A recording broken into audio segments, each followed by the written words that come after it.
Hey guys, well, I took a week off from the YouTube videoing process there, and I don't know if I really got my mind right, but I had a lot of stuff going on. It was a good thing to try to get some of this stuff caught up. Of course, you see the 8335R's gone, and not really much left in the shop right now.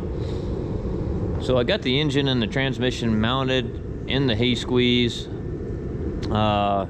Kind of brain farted this morning. I was gonna actually hang around in town and take the drive line in, so I got to get the yoke. I got to get at least where the one end of the slip yoke is. I got to get that to match up.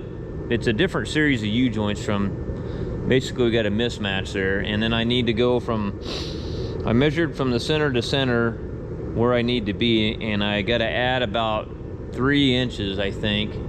Well, actually more than that, because even with the slip yoke all the way out, I'm at 14 inches, and I need to be at 17 and a half. So we got to make, you know, once you get that drive line made, you don't want to be all the way at the end of one end of your slip yoke. You want to be kind of halfway to where you can go that way or that way with your slip yoke, because if you go in too far to where you're collapsed all the way, something's going to break. And if you're out too far and the angle, the pitch of the rear end moves with the suspension, your slip yoke's going to come in too, and then you're going to lose your drive line. So you got to have some room there to move on your slip yoke.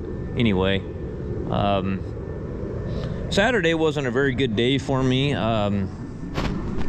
was one of those days that didn't matter what I did, nothing was going to go right. I did all this Friday and got all this and got my mounts made and everything back there, and turned out pretty good. It's pretty close here. As you can see, this is that piece that I made where I cut it out and I got it all welded in there. I cut my corner pieces the other day and I got those welded in there and got it all cleaned up, but that turned out pretty good. So there's room to get the turbo out now. It's still not going to be very much fun, but it's kind of the nature of the beast, being that it's in a hay squeeze. You know, this is all part of the framework right here. There ain't much you can do about that. You just, every one of these, I work on a lot of hay squeezes, so it's just the nature of the beast, you know. I mean, they're not easy to work on. Anyway, don't know, I just thought maybe I'd try to get a video put out. And anyway, Saturday, yeah, what a day Saturday was. I'm gonna go back over here by the heater and bullshit you a little while. Saturday, I had these grand ambitions that I was gonna get this and this. Well, I've got a hay squeeze torn apart over across the valley here. It's got a Detroit 50 series in it, and it had really bad oil leak on the side of the engine block. Well, the oil cooler where it mounts to the side of the block, the O-rings, they're actually quad seals. Well, they just got hard and brittle, and it's cold still, so I mean, it was leaking bad, and it was leaking bad enough that we really didn't even trust driving it to the shop to tear it apart, because I mean, it was pouring out of there. And so we thought, well, let's just pull it off where we're at. So anyway, I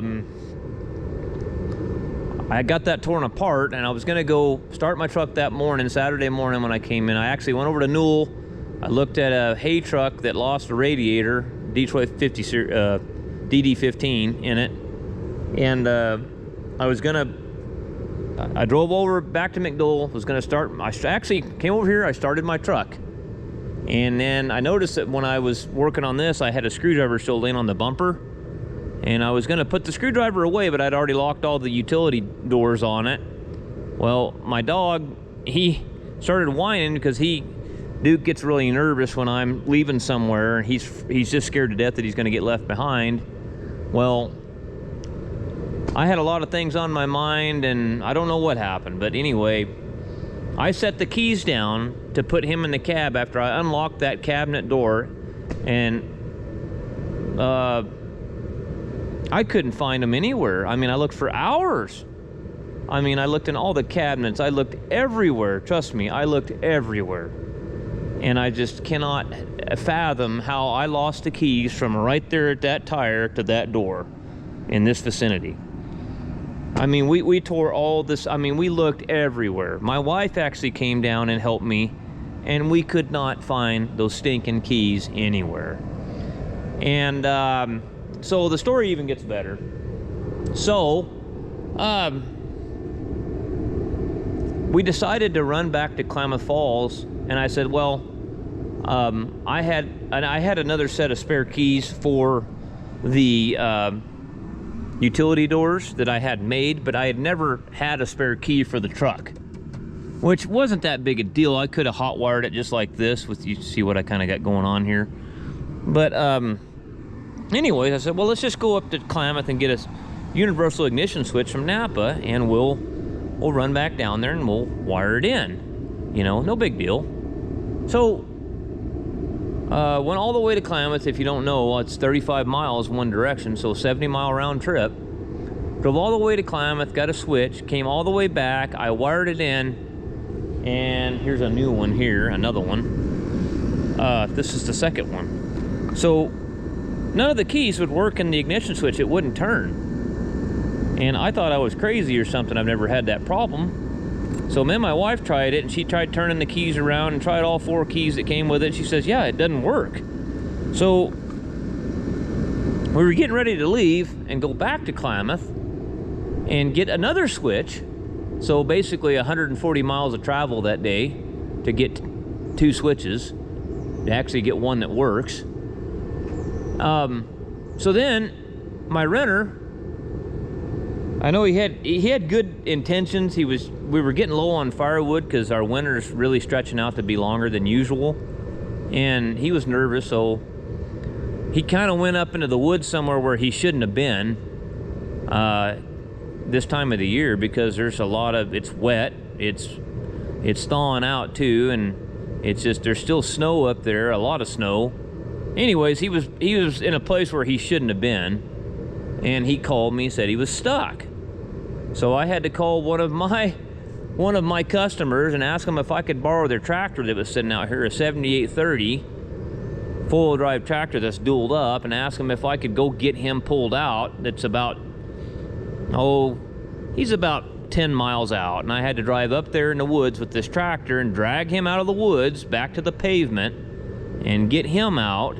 And so anyways, then we came back here, we drove all the way back to Klamath, we got another switch, we came all the way back down, or no, what am I saying? No, we drove back to Klamath, we got another switch, and I told her, I said, to hell with it. I said, I'll just come back Monday morning. That was Saturday afternoon. By the time we drug him out, and then I got a switch, and here I am with the new switch. So I took Sunday off because I thought, you know what? I'm just gonna stay home today and maybe just forget about it, because nothing was going right, and it was just like, you know, it was one of those deals where you just know, you just better quit while you're ahead. Well, you're not even really ahead, but just quit, you know, and just, hey, you know what? We'll just take a day off from this crap, and maybe the next day will be better. And I'm actually gonna call Freightliner this morning, and the problem that I've got here, I had a light, I think I put a magnetic one here on the door. The problem that I've got here is this actual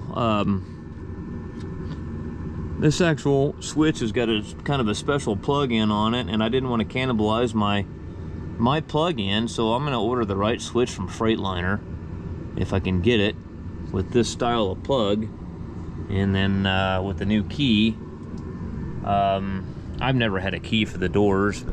Anyway, so I'm gonna, what I did here is basically just made male spades with a plug for now for a couple days here. So I'm gonna wire this $18 ignition switch in. You'll see probably a little bit better. I made all these wires here for it with male spades on the end, and then it's got eyes that go on the stud of the switch. But I'm gonna get this truck to where we can get it running, and then we're gonna run out to put the hay squeeze back together, and then that'll probably be the end of the video for that. We'll probably video the hay squeeze, but I got to come back and drag a Freightliner in the door, and that'll probably be another video. But anyway, yeah, the life and times of a dumbass. Well, guys, I lied to you. I got halfway down the road heading towards the I took the camera into the office to charge it, and then I got halfway down the road to the job, to the hay squeeze. I was putting the oil cooler on, and realized I left the camera in the office. Anyway, just video this. While we're airing this thing up, I do notice that I'm going to have to do a little bit more work. See, this thing had the automatic in it. It's not in there. There's no transmission in it. So they drug this truck in here with a pro tote. That means they had the rear end off the ground. The drive tires weren't on the ground. So the way I'm going to have to do it, what am I going to have to do here? I'm going to have to take the drive line loose somewhere. What is going to be the best way to do this? I'm thinking that probably the easiest way to do this is take it loose right here. Maybe tie the yoke up to the cross member. And then that way the pinion will turn and I don't have to worry about... They've got it strapped up right there and it's just going to beat on that exhaust pipe that they've got it tied to. It's not going to be good. So anyway, it's airing up right now. I'm gonna have to, I'm debating on what to drag it in there with my pickup for the forklift. Why is that on when there's no part brake off? Oh, door open. Oh, okay. So let's turn this on so we got gauges. See where we're at for air pressure.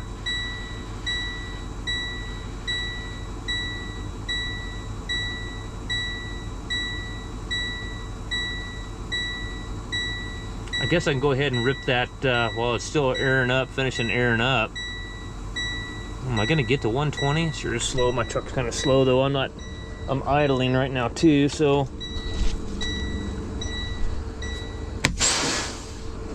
That'll take the beeping off for now. We'll just kind of let her go for a while. I guess I'll get an impact and let's rip this loose right here.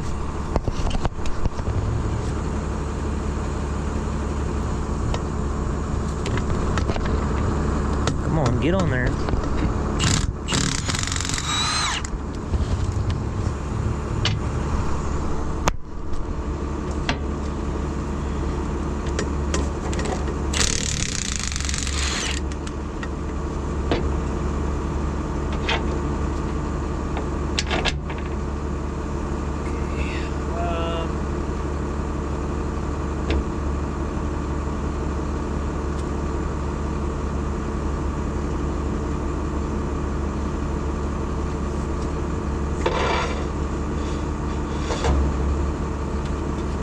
Going to take that other truck and put he bought that other truck for parts, had a bad engine, and he was going to take the engine out of this one and put in that one. And I told him that, we both looked at the truck, said, man, no, he bought it sight unseen, which he realizes he made a huge mistake, and it was a piece of junk. It was completely misrepresented and lied about the salesman who sold it to him.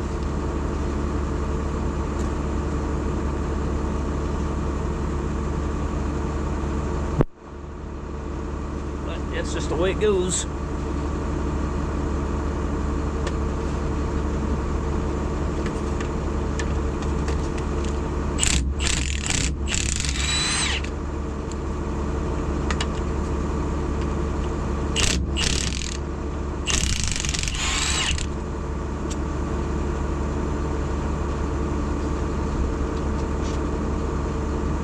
Alright, so what am I going to tie it up with?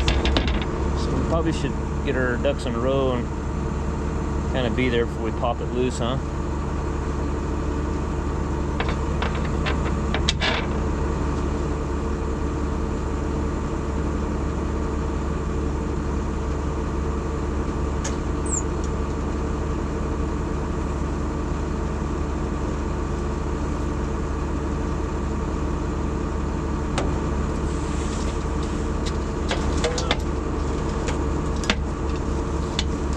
Let's see what kind of dog knocker we got on this.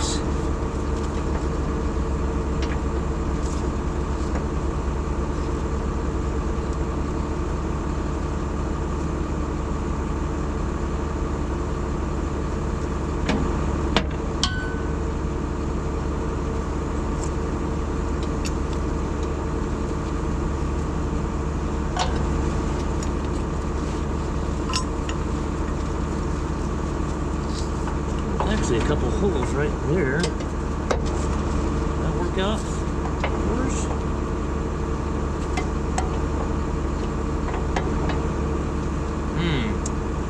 Well, I guess I can always loop it onto that one.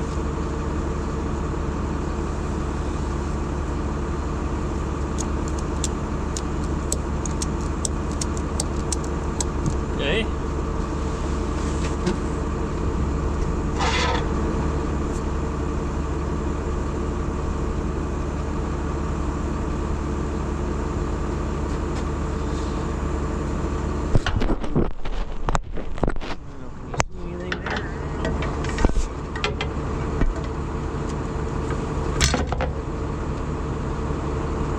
Stand up here on the drive tires if I get it.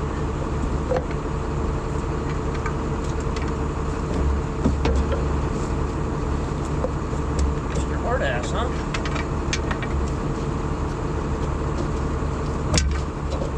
One side.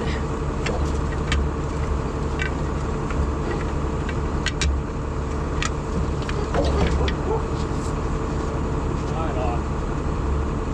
All right.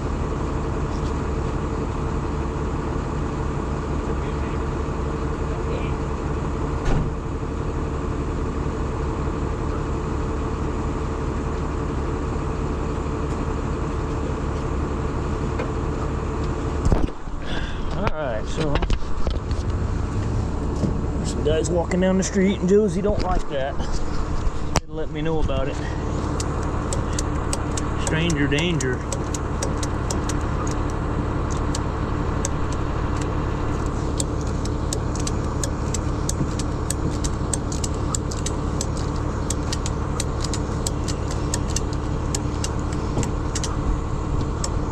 And that yoke might touch it a little bit, but I don't think it's gonna hurt nothing. I'll just have to watch it.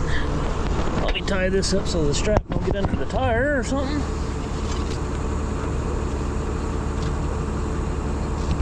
Alright, so, alright. Well, we got her in the door here. I took my pickup on there and I got it, made the corner here with my pickup there, and actually I got it rolling good enough to where it came most of the way. I took a come along and hooked it on that Roadrunner hay squeeze there and just pulled it just, I don't know, another 4 feet. And we got her kind of where we want it now. So let's start pulling the fairings off on this side. And the easiest way that I've found on these Freightliners to get transmissions out of them is just pull the one box out of them. So yeah, I mean, I wonder how they must have a big lift or something, or a 4-post lift or something over there at the Freightliner dealership, because it doesn't look like the fairings or anything were torn out of it. But this poor boy don't have that ability. So we'll just pull the one box out of it. It's not too big of a deal. Pull this Torx bits out here. Looks like they got a Phillips head screwdriver right here. That door is locked. I don't think I need. Got to pull the steps loose. That's what we got to do here. So I got new clutch, flywheel. I kind of screwed up a little bit there. I guess it got a little bit of frost on it, but I think it shouldn't be too bad. A little bit of frost on that. I had it resurfaced. I got to knock that pilot bearing out, and we'll take, I guess, clean that up. I should have flipped it upside down, but yeah, it froze and got some frost on it and rusted a little bit. So I'll take one of them buffing wheels and just lightly go over it and blow that rust off of there. I'm sure you could probably throw that thing on there and that clutch disc could just shine it right up just fine, but we'll make it look pretty before we put it on. And they're both 2013 models. I know my buddy, he works on a lot of Freightliners, and a lot more than I do. I work on more Kenworths. Kenworths and Peterbilts, mostly. I work on quite a few Freightliners too, but not near as much as he does. I guess the 15s and laters, they had a different flywheel and a different starter. So obviously the ring gears were different.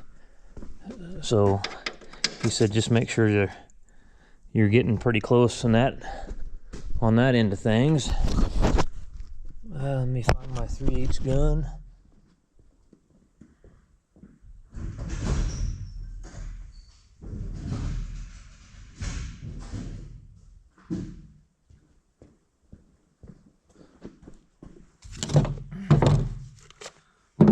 left my other battery at home on the charger. So it's a bad thing about being spread out like this all the time, is it seems like you never can have enough stuff there in place.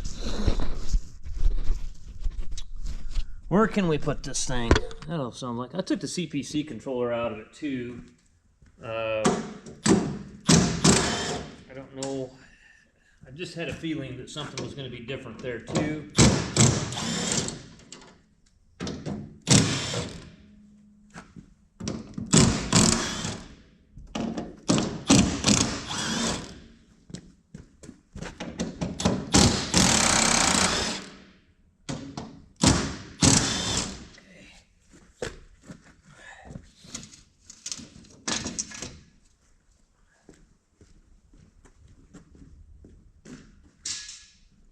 Somebody stuck a Phillips head screw in this one.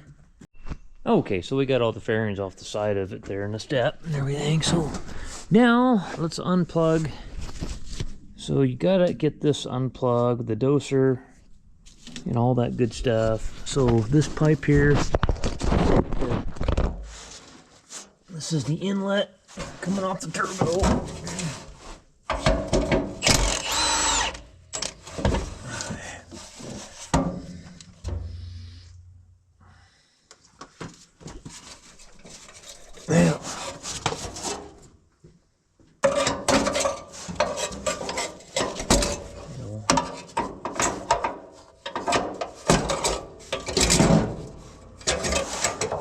Gasket in there. Can I save that one? Or oh, the whole pipe fell down. I see. That pipe fell down. I think that gasket's still actually pretty good. That one is. We're just real careful with it. Okay, so this Amphenol connector here.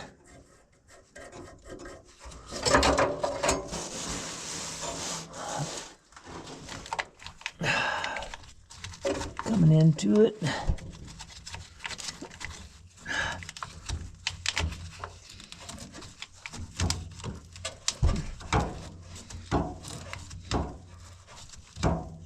Making me kind of a hard to get unplugged sometimes, but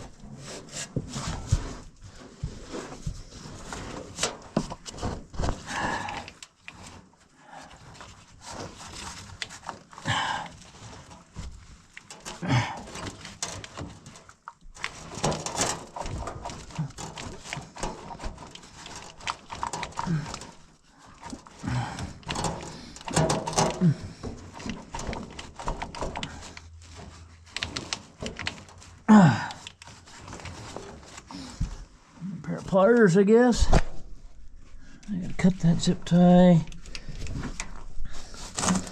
I don't need to cut these zip ties. I can pull this hold down loose. Okay, so I inspected this part of it before I even started this process to see if this was a doable thing. And yeah, so we got to pull this plate. That's where these have a hydraulic clutch on them, so there's no linkage involved.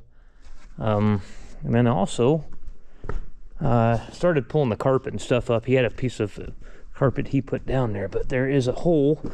There's a plate here for the shift tower, so I'll have to pull the rubber mat out of the floorboard. I'm trying to tell if those are rivets or are those screws. I can't really tell. They almost look like huck rivets, don't they? I think they're huck rivets, I think. They might be screws, but we'll have to pop that out of there. As far as shift tower will go, that's flywheel, pilot bearing, rear seal in it. So this is definitely a doable thing. The radiator, there's the radiator out of the other one because the cooler lines from the transmission were going to it. So I thought, well, let's just keep it all, you know, like it's supposed to be. Yeah, see, this one doesn't have any cooler lines going to it that I can see. So yeah, they're not there. They're running down the left-hand side of the frame rail. And then we're going to change the MCM. And that I'm not sure. I'll have to hook I'll put the new MCM in it, because I'm sure that the parameters, I don't know. I mean, I might hook up before I do that and go through all that. I wonder if I can change it with the laptop. I might try that real quick just to see if there's any configurations that I can do. Let me try that. All right, guys, so I got my laptop hooked up to it and went into the CPC controller. Now there's gonna be all kinds of codes because I got all the emission stuff unhooked on it, but there is a parameterization for automatic transmission. Let's see what that's all about. This setting contains list of parameters that can be read written in the control unit. For this setting, have a backup file for the current configuration. Let's just see.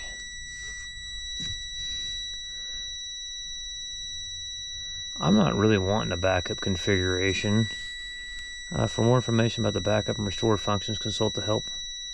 Press confirm to create a backup or cancel to KIPS. I'm going to skip the step. Parameterization of automatic transmission. Enable coast. Enable performance mode. Enable manual mode. So that's really not going to do what so that's not really going to do it. So I can't really say that, manual or automatic transmission. It's not, so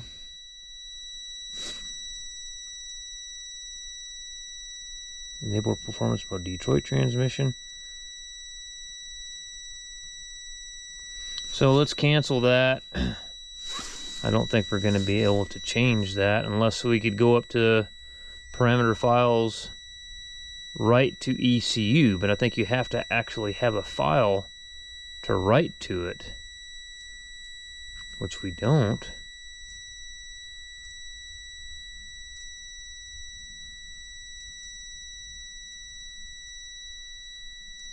Transmission, look at that, look at that, look at that.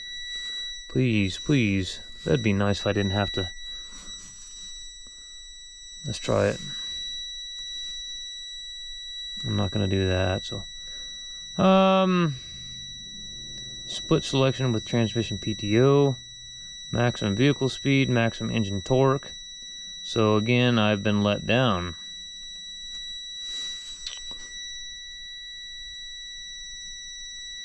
I mean, here we go with vehicle parameters.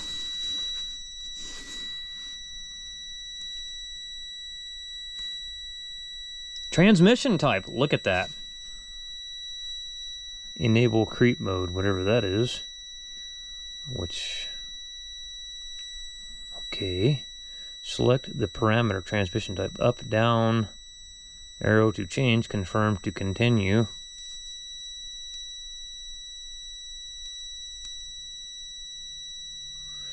Okay, transmission type, actual value. Transmission manual without neutral switch. I don't like the neutral switch on the clutch pedal.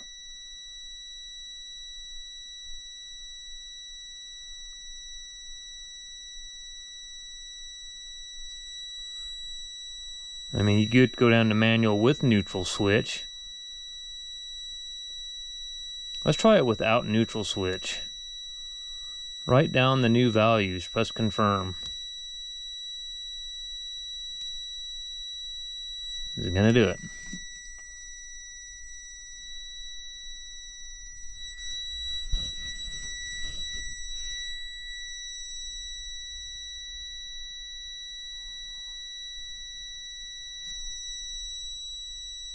It's not really telling me, hey, the transmission lamp, the check transmission lamp went out.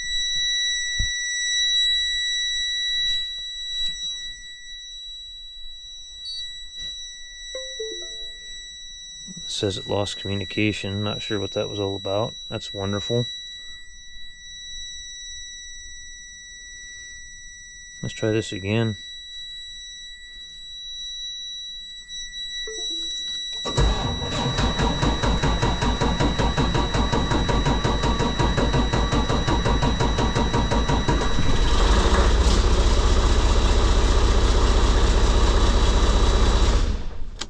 Hey, she runs.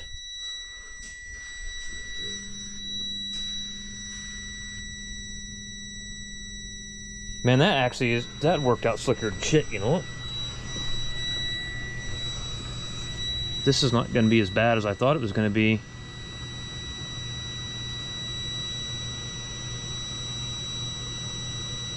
Well, that's good news. I can change that parameter with my Texa to a manual transmission, and you can actually change it between every available option, it looks like. So you can change it for the we gotta go maybe look at that other trans truck out there and see output shaft speed sensor. So we might actually we might have to change that wiring harness. You know what? We might have to pull the wiring harness out of it that goes to that. I'll put this up here so I don't drop it over there somewheres. Let's look at the back of the transmission. It should just have a regular output right there. Yeah. Yeah, we're gonna have to probably figure out what we're gonna have to pull loose to make that happen.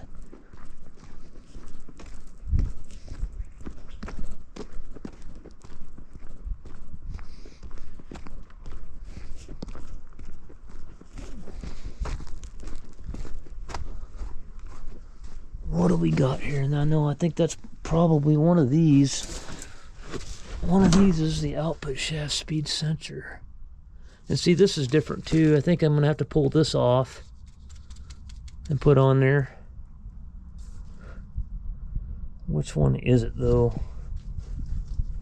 Can't remember. This is this one right here.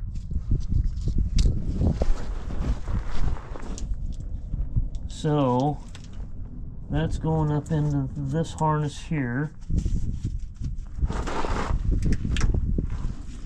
God, can you just do like a Cummins and add a wire? You know, a couple pins to the ECM or something and go on back?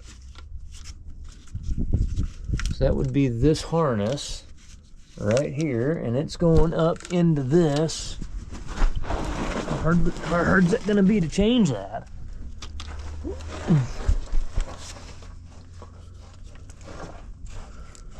Hold on, let me get my light on my head here turned on. There's some kind of plug right here. Wait a second. So I'm looking at... Okay, so it is. It's actually going. Actually, it's right here, guys. It's this plug right here. So it has its own plug right here. And it's this little one. Well, it all tees into this big one. And that dirty bastard's going all over the place, man. That doesn't look like any fun.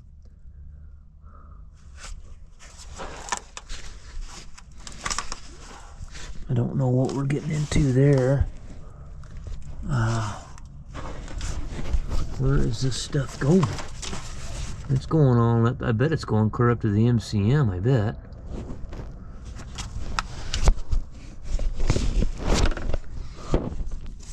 Where's all this shit back here? I mean, what's all this doing back here? Shit, it's going way back here, man.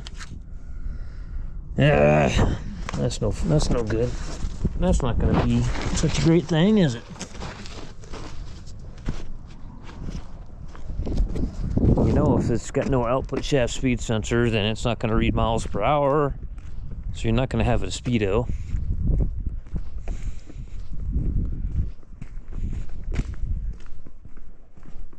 And I'm betting that this one's incorporated into this plug right over here that I'm looking at.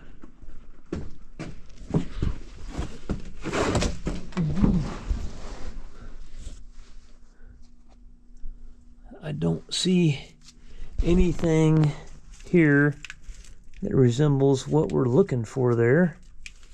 This is kind of like that, but I don't think that's it.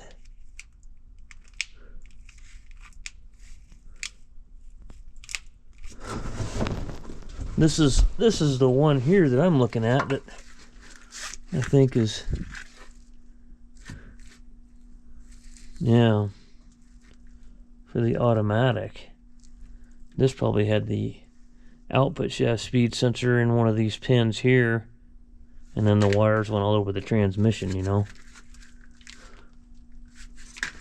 Yeah, I don't see anything, because I think on those automatics that was all internal, if I remember right. This plug sure looks similar to that one that I'm looking at back there, you know what? It's really making me wonder if the guy could change that right there and they just put it in a different spot or something. That plug looks real similar to that one that's on that cross member right there. You know, does it have... Maybe I'll go look at that on that frame rail, see if I'm dreaming or what. Sure looks similar to me. I've never done this before on a Freightliner. Oh, I've never done it on a truck. I've never had to switch an automatic to a manual. It's a lot easier, and so far it's a lot easier than doing it on a pickup. Pickup, you got to cut a hole in the floor and everything. I mean, they don't make them versatile like this. See, I don't see. Man, I'm kind of thinking.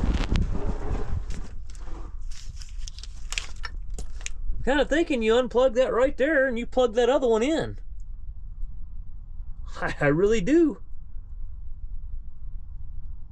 I'm thinking it's pretty simple. I think it's already wired for it now that we've got it configured. I think we cut this zip tie. We unplug that other one off the frame rail and plug this one into it. Let's see now. Where is this going up? Where the hell is that going to? Is that going to the neutral safety or something? Where the hell is that going to?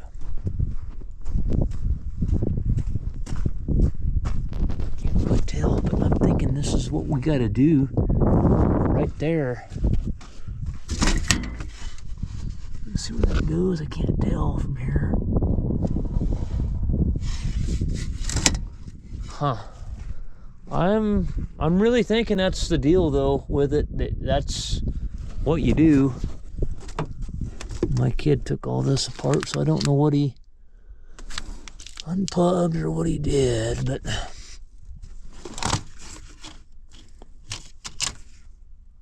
not sure what he had going there, but anyway, I'm really kind of thinking that's what we do.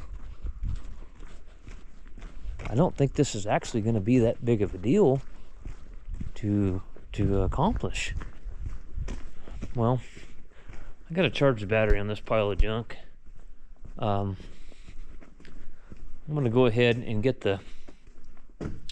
I pulled the CPC controller out of it too. Now these things here are very valuable. Most guys have been waiting months to get these. Lithium battery inside. Yeah, the batteries that like to catch on fire and burn everything down. The batteries that are in the Teslas that catch on fire everywhere. This kid, locally here, he was whining the other day. He bought a Tesla. And he goes, man, this thing, the battery don't last for shit when it's cold. I said, what battery does? Captain Clueless? I mean, well, they said it lasts such and such miles. I said, yeah, on testing grounds, probably on flat ground and warm weather.